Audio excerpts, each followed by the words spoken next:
Tiniyak naman ngayon ni Senate President Franklin Drilon ang suporta ng Senado kaugnay ng isinusulong na Bangsamoro Framework Agreement na inaasahang magiging daan sa pagkakaroon ng katahimikan at kaunlaran hindi lamang sa Mindanao kundi maging sa buong bansa. Si Bianca Piedad ang ating tagapagbalita. Itinuturing na pinakakritikal na bahagi ng Bangsamoro Framework Agreement ang ika-4 at huling dugtong nito na Annex on Normalization na nagsasaad ng pagbaba ng armas at pagbuwag sa mga private armies ng Bangsamoro. Naman ikinalugod ng Senado ang paglagda ng gobyerno at Moro Islamic Liberation Front o MILF dito.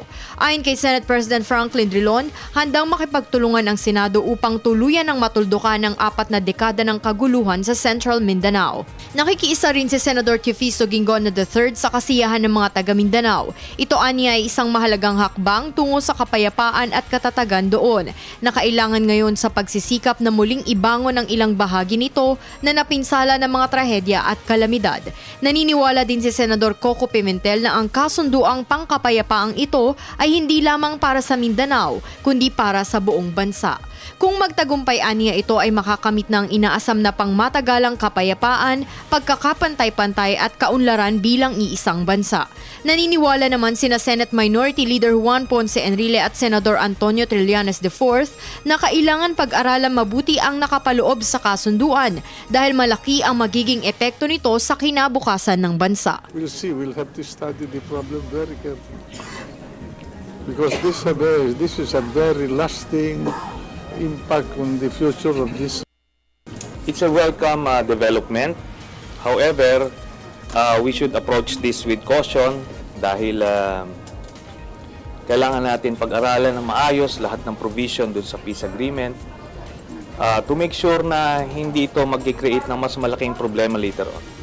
Para naman kay Senador Vicente Soto III, dapat gawin ang abot ng makakaya upang maareglo ang lahat, lalo na ang ibang grupo. All the so-called stakeholders sa bansa natin at lahat ng mga organisasyon sa bansa natin, lahat na nakatira sa bansa natin, hanggat maaari pinakikinggan natin at kung ano ang ikabubuti ng mas nakararami, ayusin natin and we should listen, we should...